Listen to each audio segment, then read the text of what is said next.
বাবা মাকেও ইসলাম কিছু গাইডলাইন দিয়েছে, ওগুলো মানার দরকার আছে না নাই? ইসলাম কখনো একপাক্ষিক কথা বলে না, মনোযোগ দিয়ে শোনার চেষ্টা করেন। ইসলামের কথা দ্বিপাক্ষিক, দুই পক্ষেরই ইসলাম কথা বলে। ছেলেদেরকে বললো ওয়াবিল ওয়ালিদাইনি ইহসানা, মাতা পিতার প্রতি ইহসান করবা, কিন্তু বাবা মারেও বলে দিল তোমাদের জন্য কিছু কাজ আছে না নাই? বাবা মার জন্য প্রথম গাইডলাইন, বাবা মা যারা আছেন মনোযোগ দিয়ে শুনেন, খরগোশের মতো কানটা খাড়া করেন। আপনাদের কি দায়িত্ব? এক নাম্বার দায়িত্ব, আল্লাহ ছেলে দেখ মেয়ে দেখ, শুকরিয়া হবে কার? দুই নাম্বার দায়িত্ব, ছেলে হোক মেয়ে হোক, হওয়ার সাথে সাথে কানের সামনে যে আজান দেওয়ার দরকার আছে না নাই? অনেকে আছে ছেলে হওয়ার পরে মেয়ে হওয়ার পরে মুয়াজ্জিন সাহেব খোঁজে, ইমাম সাহেব খোঁজে, আছে না নাই? ইমাম সাহেব রে খোঁজেন কেন? মুয়াজ্জিন সাহেব রে খোঁজেন কেন? আপনি নিজেই আজান দিবেন, নিজের ছেলের আজান নিজেই দিবেন। খেয়াল করে শুনেন, বিশ্বনবীর বড় নাতির নাম হাসান, ছোট নাতির নাম হোসাইন। হাসান হওয়ার পরে বিশ্বনবী এত খুশি হয়েছে, বিশ্বনবীকে বলা হলো ইয়া রাসূলুল্লাহ আপনার নাতি হয়েছে। বিশ্বনবী তাড়াতাড়ি ঘরে চলে গেলেন, নাতিকে কোলে নিয়ে হাসানের কানের সামনে বিশ্বনবী আজান দিলেন। নিজের ছেলের কানের সামনে নিজেই আজান দেওয়ার দরকার আছে না নাই? প্রত্যেক মুসলমানের আজান কিভাবে দিতে হয়, একামত কেমন করে দিতে হয় জানার দরকার আছে না নাই? তিন নাম্বার দায়িত্ব, সপ্তম দিনে আকিকা দিবেন। কি দিবেন? কথা বলেন।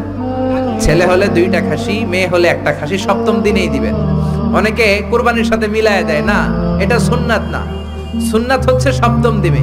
কোন কারণে সপ্তম দিনে দিতে পারেন নাই তো আর কি করবেন? পরে যে সময় পান দিবেন, কুরবানির সময় দেন, আগে দেন, পরে দেন, সমস্যা নাই।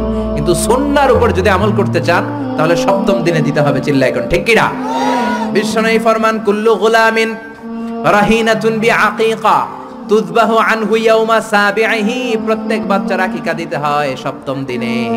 তারপরে ইউসাম্মা ফিহি, ওই দিনে নাম রাখতে হয়। সপ্তম দিনে সুন্দর একটা নাম রাখার দরকার আছে না নাই? তার মানে সপ্তম দিনে আকিকা দিবেন, ইউসাম্মা ফিহি সপ্তম দিনে নাম, ওয়া ইউহলাকু রাসুহু মাথা হলক করবেন। ছোট্ট বাচ্চা 7 দিনে দেখবেন মাথার মধ্যে ছোট্ট ছোট্ট কিছু পশম আর চুল আছে না নাই? এগুলো ফেলে দিবেন, সুন্দর একটা নাম রাখবেন, ওই দিনে আকিকা দিবেন। তারপরে 5 নাম্বার দায়িত্ব, ওয়াল ওয়ালিদাতু ইউরদি'না আওলাদাহুন্না হাওলাইনি কামিলাইনি লিমান আরাদা আই ইউতিম্মার রাদাআ। ছেলে হোক মেয়ে হোক 2 বছর দুধ খাওয়ানোর দরকার আছে না নাই? টানা 2 বছর দুধ খাওয়াবেন। এজন্য মায়েরা ছেলে মেয়েদেরকে 2 বছর দুধ খাওয়াবেন। জন্মের পরেই মায়ের বুকে আল্লাহ এমন একটা দুধ দেয়, শাল দুধ বলে এটা, এটার মধ্যে এত nutrition, full of nutrition, rich nutrition দিয়ে আল্লাহ এটাকে তৈরি করে।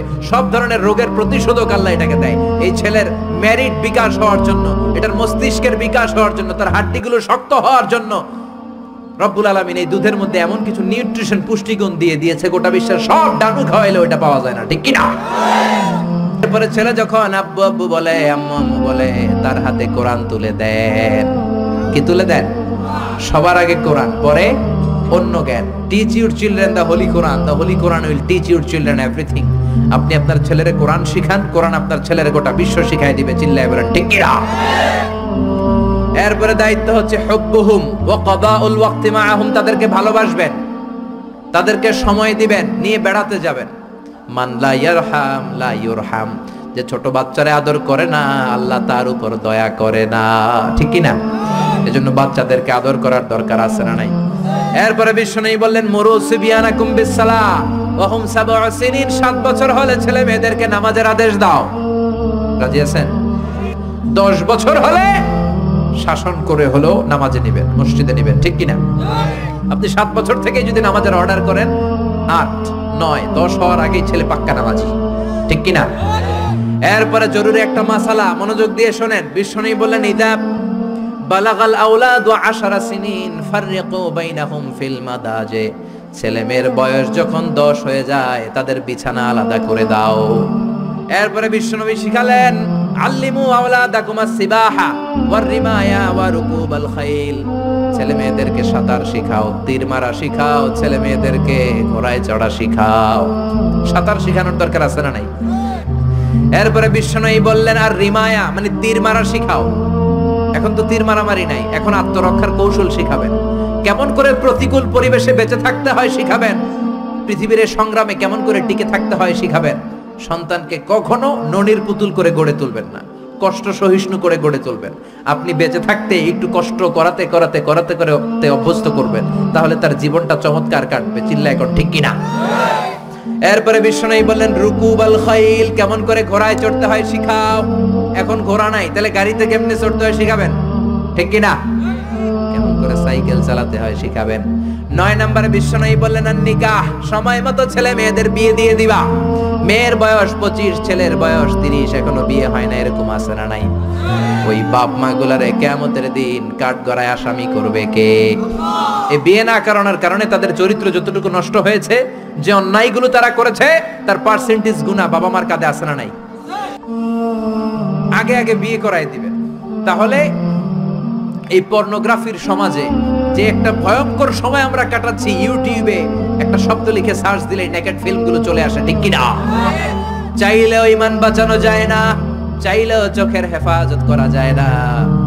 এই ভয়ঙ্কর সমাজে ছেলে মেয়েদেরকে আগে আগে বিয়ে দিবেন। রাজি আছেন তো? সবাই রাজি?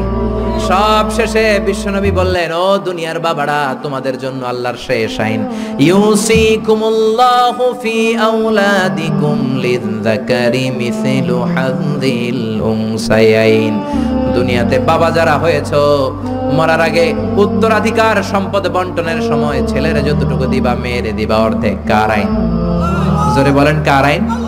ছেলেরা যতটুকু দিবেন, মেয়েরে দিবেন অর্ধেক। ছেলেরা 10 লাখ দিলে মেয়েরে, নাকি মেয়ের লেগে দোয়া করে দিবেন? অনেকে কয়, মা তোর লেগে দোয়া করে দিলাম, তোর বাইরে সব দিয়ে দিলাম। তো দোয়া তো আপনি করবেনই, দোয়া ছেলের জন্যও করবেন, মেয়ের জন্যও করবেন, কিন্তু যে যেটার প্রাপ্য তাকে ওইটা দিবেন। রাজি আছেন তো? তাহলে আমরা বাবা মার কাছে দোয়া চাইবো, তাদের খেদমত করবো। আমাদের জীবনকে উজালা করে দিবে কে? আর বাবা মা আমাদেরকে ভালোবাসবে, আমাদেরকে গঠন করবে, তাহলে তাদের জীবনকেও নুরানি করে দিবে কে? আল্লাহ আমাদের সবাইকে কথাগুলো বোঝার ও আমল করার তৌফিক দান করুক। আমরা পড়ি আমিন।